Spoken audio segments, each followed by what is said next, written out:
Hello. In this video, we are going to discuss the derivation of moment of inertia of uniform rod when axis of rotation passes through center of mass. तो ये video Hindi में है, हम हिंदी में discuss करेंगे कि एक rod का मोमेंट ऑफ इनर्शिया क्या होगा जब एक्सिस रोटेशन उसके सेंटर ऑफ मास से पास करेगा और वो परपेंडिकुलर भी है उसके साथ में।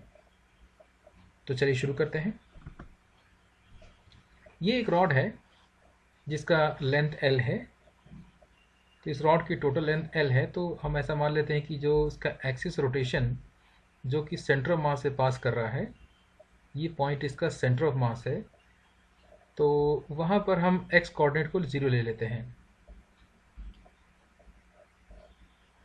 तो ये जो राइट एंड होगा रॉड का, वहाँ पर x कोऑर्डिनेट हो जाएगी L/2, और जो लेफ्ट एंड है रॉड का, वहाँ पर x कोऑर्डिनेट हो जाएगी -L/2। ठीक है, क्योंकि L/2 आधा रॉड इधर है और आधा रॉड उधर है, टोटल इन L है। और जो रॉड का पूरा मास है, टोटल मास, वो हम ले लेते हैं कैपिटल M। अब इसका मोमेंट ऑफ इनर्शिया हमें निकालना है, तो इसके लिए एक हम ट्रिक यूज़ करेंगे कि भाई देखो, पहले एक अगर छोटा सा पार्टिकल होता है, टाइनी पार्टिकल, और अगर वो पार्टिकल एक सर्किल में रोटेट करता है, ठीक है, अगर एक सर्किल है और उस सर्किल का रेडियस अगर मान लेते हैं r है, और एक्सिस रोटेशन अगर उस सर्किल से सेंटर से और इसे परपेंडिकुलरली पास करता है, तो जो उसकी मोमेंट ऑफ इनर्शिया होती है पार्टिकल की, वो कितनी होती है। तो हमें पता ही होगा कि ये कितना होता है, इसका फॉर्मूला होता है mr²। अगर रेडियस r है और ये पार्टिकल जिसका कि मास m है, अगर वो सर्किल में रोटेट करता है, तो इसका मोमेंट ऑफ इनर्शिया हम लिखते हैं I = mr²। तो अब रॉड के मोमेंट ऑफ इनर्शिया निकालने के लिए हम क्या करेंगे कि हम बोलेंगे कि ये रॉड तो खुद ही मिलियंस एंड मिलियंस ऑफ छोटे छोटे पार्टिकल्स को जोड़ करके बना हुआ है, तो क्यों ना एक उसमें से एक छोटा सा पार्टिकल ले लें, एक टुकड़ा ले लेते हैं, ये छोटा सा, ठीक है। तो ये एक छोटा सा पीस हमने यहाँ पे ले लिया, और मान लो इसका मास है dm, ठीक है, dm मतलब छोटा सा मास। ये मान लेते हैं कि जो इसका डिस्टेंस है हमारे ओरिजिन से इस छोटे से एलिमेंट का जो डिस्टेंस है, उसको हम x मान लेते हैं, और ये जो इसका थिकनेस है थोड़ा सा, इसको हम बोल लेते हैं dx। यूजुअली यही प्रोसीजर होता है। अच्छा, ये जो छोटा सा एलिमेंट dm है, जब ये रॉड रोटेट करेगा एंटी क्लॉकवाइज, इस तरीके से शो किया गया एरो से, जब पूरा रॉड रोटेट करेगा, तो ये जो छोटा सा एलिमेंट dm है, ये एक सर्कल में रोटेट करेगा, और जिस सर्कल की जो रेडियस होगी वो x के बराबर होगी, ठीक है। तो ये जो सर्कल है जिसमें कि ये dm एलिमेंट रोटेट करने वाला है, इस सर्कल का रेडियस हो जाएगा x। तो इस छोटे से पार्टिकल का मोमेंट ऑफ इनर्शिया अगर हम लिखें, तो moment of inertia of the small element, उसको हम स्मॉल एलिमेंट कह लेते हैं, small element, moment of inertia of the small element. तो स्मॉल है तो उसके लिए हम डी लिखेंगे, छोटा सा infinitesimal amount d is equal to, अब फॉर्मूला तो ये रहेगा mr²। जैसे कि एक पार्टिकल का मोमेंट ऑफ इनर्शिया mr² होता है, तो ये भी एक पार्टिकल ही है, इसका मास है dm, और r² का मतलब x², क्योंकि वो जिस सर्कल में रोटेट करेगा यहाँ पे, उसकी रेडियस x है। अच्छा, अब हम dm कैसे निकालेंगे। तो dm निकालने के लिए एक टेक्निक हम यहाँ लर्न करेंगे जिसे हम कहते हैं लीनियर मास डेंसिटी। तो मैं यहाँ लिख देता हूँ linear mass density, linear mass density.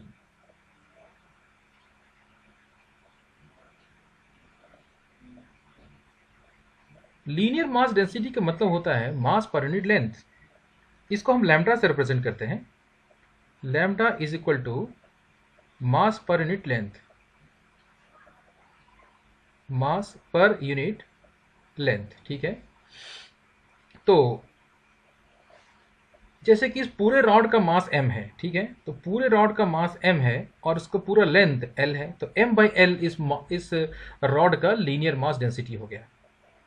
और ये जो छोटा सा टुकड़ा है जिसका मास dm है, इसकी डेंसिटी कितनी होगी, इसकी डेंसिटी हो जाएगी मास dm divide by dx।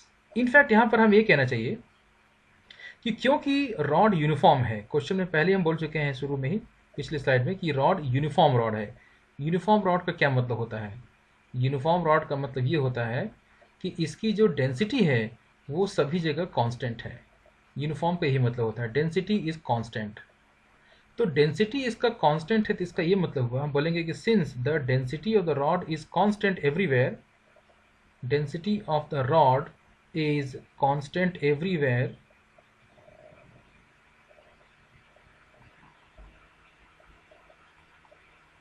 Therefore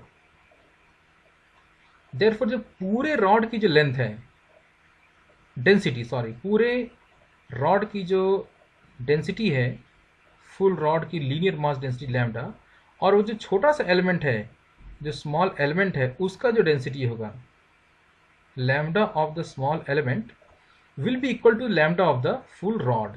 ठीक है, इसलिए हम बोल सकते हैं कि पूरे रॉड का जो डेंसिटी है वो तो है total mass upon total length L, और जो छोटे से एलिमेंट का डेंसिटी होगा वो हो जाएगा dm डिवाइड बाई dx, उसका मास और डिवाइड बाई उसका लेंथ। देयरफॉर हम बोल सकते हैं क्रॉस मल्टीप्लाई करके कि dm की वैल्यू हो जाएगी m by l into d x. तो अब हम इसको यहाँ पे जा करके पुट कर सकते हैं कि dm का वैल्यू हो गया m by l into d x और इंटू एक्स स्क्वायर। तो हम एक काम करते हैं कि m बाई एल को एक किनारे लिख लेते हैं और x square into d x. ये हो गया हमारा डी आई, यानी उस छोटे से एलिमेंट का मोमेंट ऑफ इनर्शिया, ये जो छोटा सा मास है। तो total moment of inertia of rod जो होगा वो हम ऐसे ही हम कह सकते हैं कि इस रॉड में ऐसे बहुत सारे ढेर सारे डीएम एलिमेंट्स भरे पड़े हैं और सबका रेडियस अलग अलग है।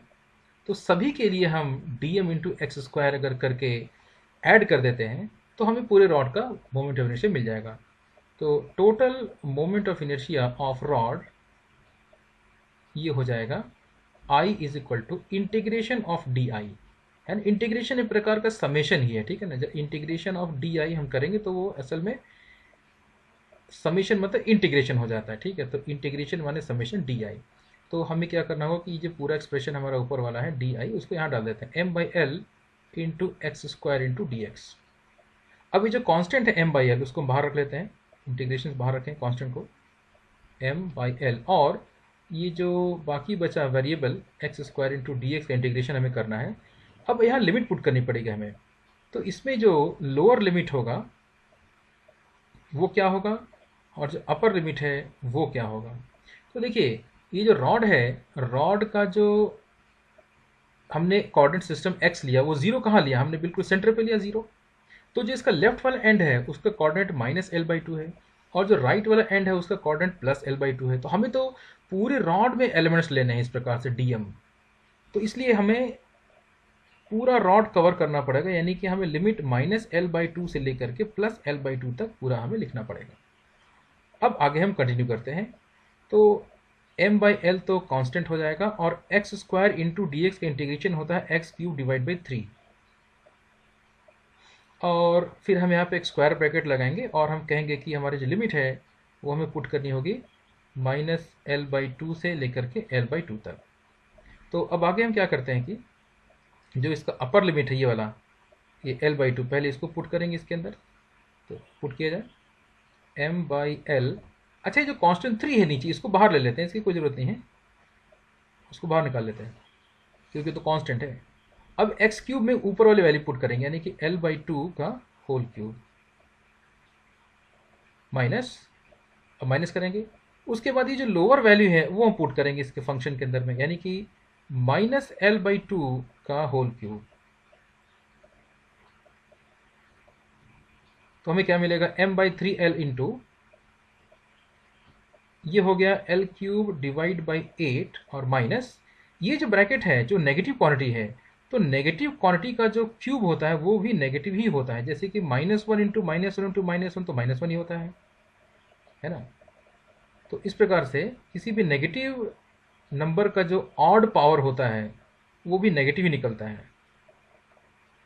m by three L into, अब ये हो गया एल क्यूब बाई 8 और माइनस माइनस हो जाएगा प्लस एल क्यूब बाई 8।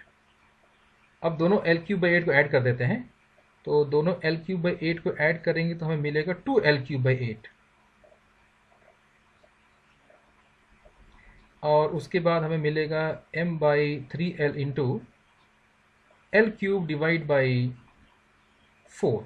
अभी जो L है ये L उस L³ को कट करेगा, यहाँ बचेगा स्क्वायर, और नीचे जो 3 इंटू 4 है वो बन जाएगा 12। तो यानी कि आंसर आ गया 1/12 ml²। तो ये रिजल्ट सभी स्टूडेंट को याद रखना चाहिए प्रॉब्लम सॉल्विंग के लिए, कॉम्पिटिटिव एग्जाम के लिए, चाहे आप जेई मेन का एग्जाम लिख रहे हो, चाहे जेई एडवांस या फिर नीट, सभी के लिए ये फॉर्मूला इंपॉर्टेंट है।